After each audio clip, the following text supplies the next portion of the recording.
Bonjour à toutes et à tous. La plage village est ce matin à l'école en Bauges, donc dans le massif des Bauges, en Savoie, France. Et nous sommes avec une petite association qui s'appelle la Fibre Insolite, où trois dames créent, on peut dire, de manière artisanale. Là, on est en train de garder de la laine, je crois, c'est ça? Oui, c'est ça. Alors, je suis avec Sylvie, qui elle est chargée de la laine. Expliquez-moi, Sylvie, tout ce que vous faites. Alors, avant tout, je suis feutrière.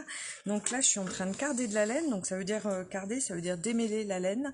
Donc, on la démêle pour après l'utiliser en feutre. Donc, on va la feutrer avec de l'eau et du savon. Donc, je vais montrer après comment ça se passe. Donc là, en fait, on démêle la laine à l'aide d'une cardeuse à rouleau. Alors, ça a toujours été comme ça. J'ai vu que vous aviez d'autres. Déjà, je vais demander est-ce que tout le monde reçoit une bonne image, nous entend bien, tout se passe bien, est-ce que les gens peuvent nous écrire pour nous tenir au courant, parce que moi, je n'ai pas de retour. Et on va continuer avec Sylvie qui va nous présenter. Donc, comment on faisait comment dans le temps? Alors, on utilisait une cardeuse comme ça. Hein. C'était deux poignées avec des petites des pics, hein, des picots, et puis dans le temps on faisait ça. Alors moi j'ai pas d'écharpilleuse, mais il y avait aussi une grosse écharpilleuse à balancier, et puis après on cardait avec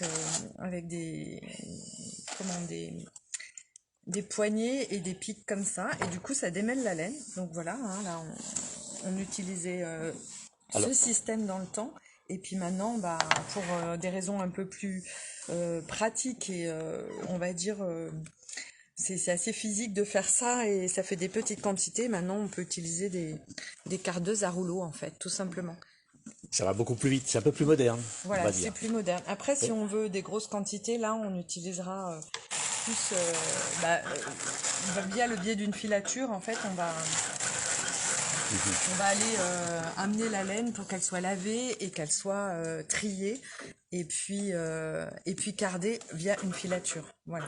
Donc ça c'est vraiment dans une usine. Alors, une fois que cette laine est cardée, qu'est-ce que vous faites? Alors Expliquez-nous, parce qu'il y a après beaucoup de quand choses on a dans cette maison, voilà, hein, quand dans on a cette ça, fibre insolite, on va dire.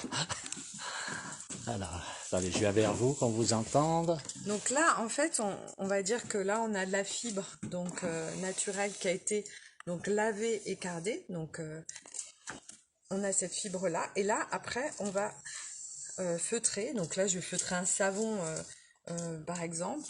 Donc là, je vais enrouler la laine sur mon savon. Alors, attendez, je vais demander à Sylvie de parler un tout petit peu plus fort, parce qu'apparemment c'est un peu faible le son. Je ne peux pas monter encore le son. Je vais demander qu'elle parle un peu plus fort. Voilà. Voilà, donc on va... là, je suis en train de carder un savon.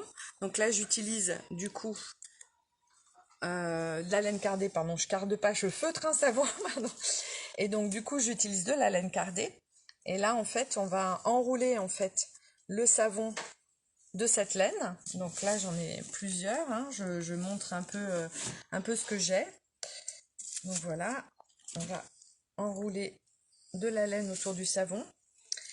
Une fois que c'est enroulé, on va la mouiller en fait dans de l'eau savonneuse. On va frotter comme ça notre savon avec de l'eau. Et en fait, en résultat final, ça nous donne ce savon-là. Qui va être qu'on va pouvoir utiliser pour se laver, et du coup ça donne un savon qu'on appelle un savon feutré.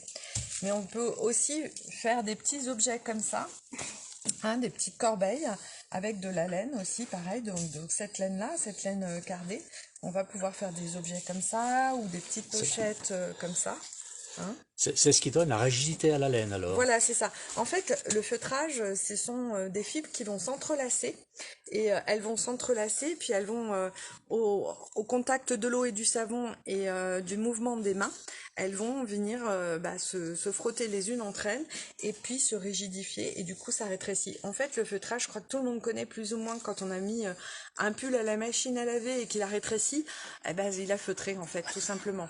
Donc là, moi je le fais via le biais manuel avec mes mains et avec cette laine qui est cardée. Donc là, on va pouvoir feutrer et réaliser des objets. On peut réaliser par exemple des chapeaux comme celui-ci, donc qui sont rigides du coup, puisque les fibres, elles vont se rétrécir et se rétracter et s'accrocher entre elles. Et du coup, ça va nous donner des feutres très rigides. Et du coup, c'est ce qu'on appelle la laine feutrée en fait. Tout ça, nous sommes des articles qui sont magnifiques, donc qui sont fabriqués ici par Sylvie. Alors là, je vois qu'il y a aussi toutes sortes de laines. C'est vous qui avez préparé toutes ces laines pour les teinter. Je vois qu'il y a pas mal d'articles que vous faites. Alors, et tout ça de manière artisanale, on est bien d'accord, dans les Bauges. Nous sommes à l'école en Bauges, donc en Savoie, dans les Alpes du Nord. Voilà, pour les gens qui connaissent un petit peu, entre Albertville, Chambéry et Annecy, bien sûr. Annecy, Aix-les-Bains, ouais. Voilà. Donc là, ça c'est de la laine, donc ça c'est tout ce qui est blanc, c'est de la laine naturelle. Tout ça c'est de la laine que j'ai achetée. Mais là, on peut trouver de la laine que j'ai teintée. Voilà, tous ces coloris, la rose, orange, violet, ce sont des laines que j'ai teintées avec des plantes. Puisqu'à la base, je suis aussi herboriste, et du coup, j'ai teinté un peu toutes ces laines avec des plantes que je ramasse en fait dans le massif des Bauges. Ah, ce sont des plantes, donc c'est des teintures naturelles. Voilà, tout à fait. Par exemple, le jaune, on va pouvoir utiliser du solidage. Le rose, ça va être, il va y avoir du lac d'ail. Bon, ça, c'est des choses que j'achète. Mais le jaune, on va pouvoir le trouver avec aussi la reine des prés ou alors de la carotte sauvage. Le vert, on va pouvoir utiliser du millepertuis. Ça donne du vert, en fait. Donc voilà. Tout ça, ça teinte de manière naturelle. Voilà, tout à fait. Très bien. Puis alors, il se passe aussi beaucoup de choses dans cette maison de la fibre insolite. Donc, on a vu déjà avec la contre-jour, on la voit pas bien là. On va tourner un petit peu avec Sylvie, donc qui elle s'occupe de la laine, voilà. qui fabrique beaucoup de choses. J'ai encore un gros paquet de laine ici. Et il y a aussi Véronique. Alors, il y a beaucoup de choses dans cette maison qui est magnifique d'ailleurs. Je sais pas, c'est la commune qui vous a prêté cette maison, elle est superbe. Et là, on retrouve Véronique qui, elle, c'est la vannerie. Bonjour Véronique. Bonjour. Voilà. Alors, dites-moi un petit peu. Donc moi, je fais de la vannerie depuis 8 ans. Oui. Je fabrique à la fois des paniers, j'ai fait un beau berceau, j'ai fait des mangeoires, je fais pas mal de choses. Et donc moi j'achète mon osier parce que c'est de l'osier qui est vraiment cultivé, qui est sélectionné, ce sont des variétés sélectionnées pour la vannerie. Je fais quelques cueillettes, mais c'est pas le principal de mon activité parce que c'est très long les cueillettes et il me faudrait beaucoup trop de choses. Et donc je suis en train de préparer des brins d'osier, je les épointe pour pouvoir les piquer dans mon panier et faire un pied à mon panier, un pied qui protégerait le fond. Voilà, je travaille essentiellement l'osier, mais après je peux aussi quand même travailler de la clématite sauvage, je peux travailler du rotin, je peux travailler du jonc. Je travaille aussi beaucoup le jonc, oui, voilà. J'ai du jonc ici. Et je fais des chapeaux avec. On en verra un dans la boutique. Voilà, on va les voir. Voilà. Et une particularité aussi à ce lieu, je pense qu'on peut en parler, c'est que à la fois on vend nos articles dans la boutique, mais aussi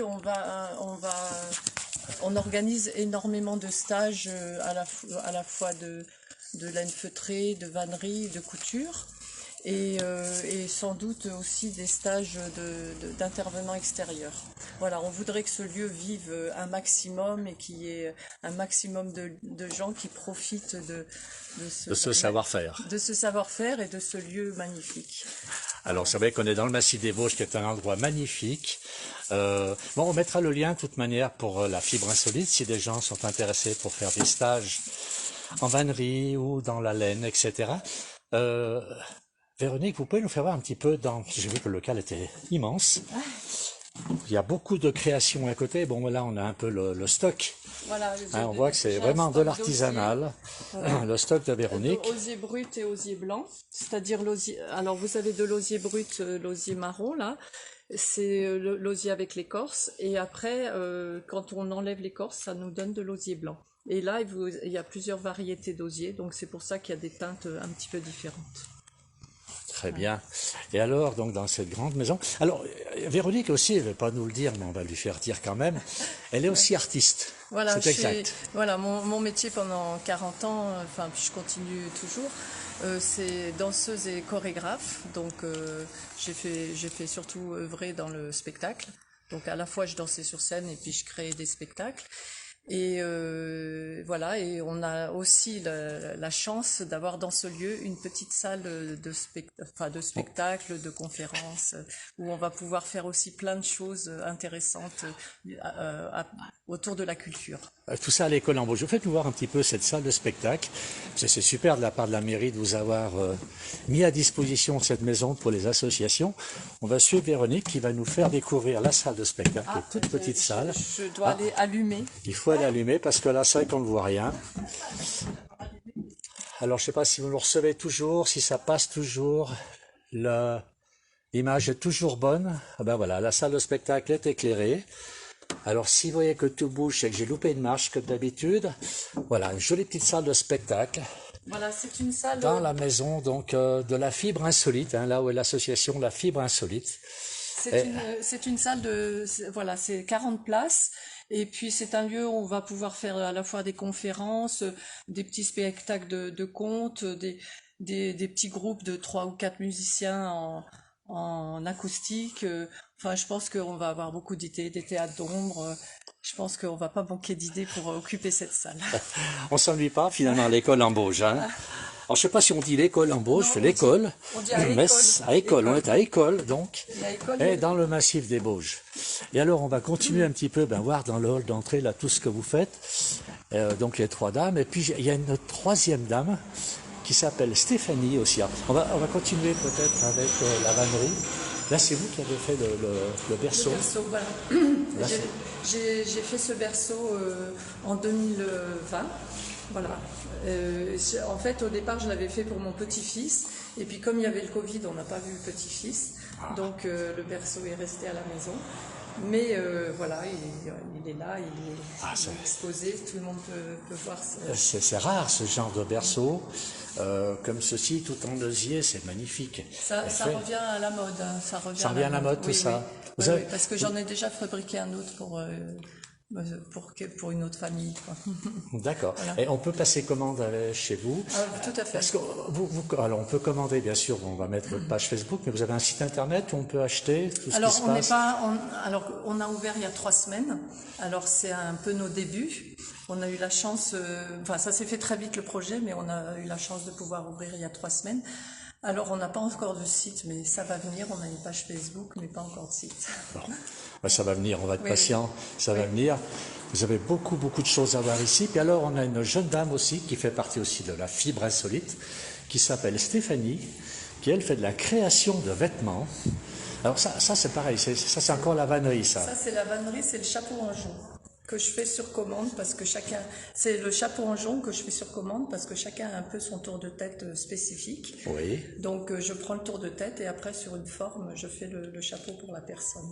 Voilà, c'est du jonc diffus qu'on trouve au bord des marais. Au bord des marais. D'accord. Donc on en trouve dans la région. On en trouve dans la région et j'anime un stage au mois de mars 2023 sur le chapeau. Voilà. Bon, écoutez, l'appel est envoyé. Et là, on trouve maintenant Stéphanie, la 3e des dames. Bonjour. C'est des dames extraordinaires, ça. Hein. Bonjour Stéphanie. Bonjour. Alors, vous faites de la création de vêtements. Oui, d'accessoires et de vêtements. Alors, faites-nous voir un petit peu. Là, vous avez une collection.